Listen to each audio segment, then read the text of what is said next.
Hi, welcome to 3 Roses kitchen. இன்றைக்கி நம்ம என்ன செய்ய போகிறோம்னு பார்த்தீங்கன்னா ரொம்பவே சூப்பரான மிளகு கோழி வறுவல் தாங்க செய்ய போகிறோம். எப்படி செய்யறதுன்னு வாங்க வீடியோக்குள்ளே போய் பார்க்கலாம். வீடியோக்குள்ளே போகிறதுக்கு முன்னாடி ஃபஸ்ட் டைம் நம்ம சேனல் பார்க்குறது இருந்தால் சேனலை சப்ஸ்கிரைப் பண்ணிக்கோங்க. மறக்காமல் லைக் பண்ணிட்டு உங்கள் ஃப்ரெண்ட்ஸ் அண்ட் ஃபேமிலி மெம்பர்ஸ்க்கு ஷேர் பண்ணிக்கோங்க. இப்போ இந்த ரொம்ப சுவையான சிக்கன் ரெசிபி எப்படி செய்யறதுன்னு வீடியோக்குள்ளே போய் பார்க்கலாங்க. ரெசிபி செய்கிறதுக்கு ஸ்டவ் ஆன் பண்ணிவிட்டு ஒரு கடாய் வந்து எடுத்து வச்சுக்கோங்க. கடாய் சூடானதோ 2 டேபிள் ஸ்பூன் வரமல்லி வந்து சேர்த்துக்கலாங்க. கூடவே 3 காஷ்மீரி மிளகாய், 3 வத்த மிளகாய் வந்து சேர்த்துக்கலாம். சேர்த்து வறுத்துக்கோங்க. இது பாதி அளவு வறுபட்டு வந்ததும் 1/2 டேபிள் ஸ்பூன் ஜீரகம் வந்து சேர்த்துக்கலாங்க. சேர்த்துட்டு இப்போ இதையும் வறுத்துக்கலாம். இந்த டைமில் 1/2 டேபிள் ஸ்பூன் அளவுக்கு மிளகு வந்து சேர்த்துக்கோங்க. நான் வந்து மிளகு தூளாக சேர்த்துக்கிறேங்க, அதனால் நான் வறுக்கிறதுக்கு சேர்க்கலை. நீங்கள் முழு மிளகாய் சேர்க்குறது இருந்தால் இந்த டைமில் சேர்த்து வறுத்து ஆற வச்சு நம்ம மிக்ஸி ஜாரில் சேர்த்து பொடிச்சு வச்சுக்கலாம். இப்போது இந்த ரெசிபி செய்கிறதுக்கு ஸ்டவ் ஆன் பண்ணிட்டு கடாயில் வந்து எண்ணெய் ஊற்றி வச்சுருக்கேன். எண்ணெய் சூடானதும் பொடியாக கட் பண்ணினேன் 2 வெங்காயம் வந்து சேர்த்துக்கிறாங்க. வெங்காயம் பார்த்திங்கன்னா இதுக்கு நல்ல கோல்டன் ப்ரௌன் கலரில் வதங்கணுங்க. அப்போ தான் இந்த ரெசிபி வந்து ரொம்ப சுவையாக இருக்கும்.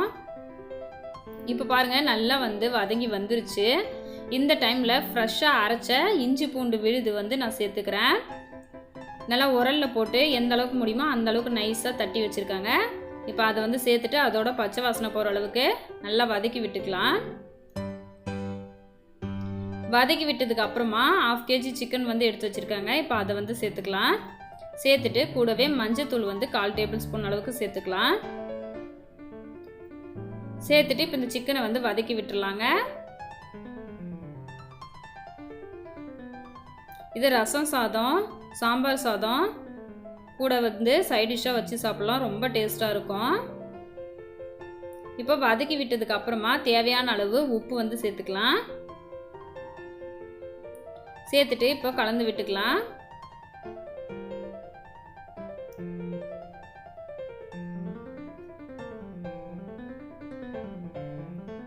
இப்போ பாருங்கள், நல்லா கலந்து விட்டாச்சு. நம்ம முன்ன மசாலா வந்து வறுத்து பவுடர் பண்ணி வச்சுருந்தோம்ல, இப்போ அந்த பவுடரை வந்து சேர்த்துக்கலாம்.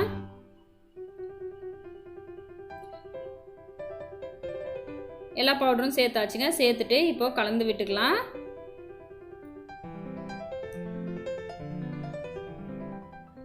கலந்து விட்டுட்டு மிளகுத்தூள் வந்து நான் சேர்த்துக்கிறேங்க. மிளகுத்தூள் வந்து பார்த்தீங்கன்னா நான் 1 டேபிள் ஸ்பூன் அளவுக்கு சேர்த்துக்கிறேன். உங்களுக்கு வேணும்னா நீங்கள் இன்னும் 1/2 டேபிள் ஸ்பூன் வந்து சேர்த்துக்கோங்க.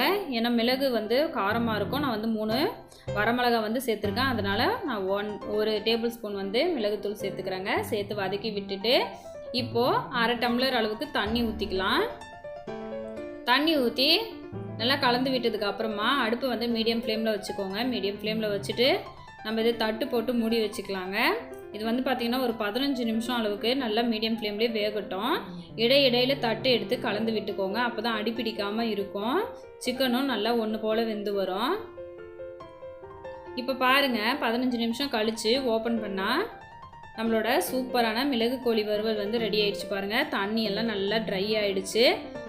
ஃபைனலாக கருவேப்பிலை ஒரு கொத்து சேர்த்துட்டு கலந்து விட்டு எடுத்தோன்னா சூப்பரான மிளகு கோழி வறுவல் வந்து ரெடி ஆகிடுச்சு. இது சாதம், சப்பாத்தி அது கூடவே தொட்டு சாப்பிட்லாங்க. ரொம்ப டேஸ்ட்டாக இருக்கும். சைடிஷ்ஷாகவும் வச்சு சாப்பிட்லாம். கண்டிப்பாக இந்த மாதிரி சிக்கன் எடுத்தால் ஒரு தடவை செஞ்சு பாருங்கள். இந்த டேஸ்ட்டை வந்து யாராலும் அடிச்சிக்க முடியாது. அந்தளவுக்கு சுவையாக இருக்கும். ட்ரை பண்ணி பார்த்துட்டு உங்களோட கமெண்ட்டை சொல்லுங்கள். மறக்காமல் நம்ம சேனலை சப்ஸ்கிரைப் பண்ணி லைக் பண்ணிக்கோங்க. உங்கள் ஃப்ரெண்ட்ஸ் அண்ட் ஃபேமிலி மெம்பர்ஸ்க்கும் ஷேர் பண்ணிக்கோங்க. தேங்க்ஸ் ஃபார் வாட்சிங்.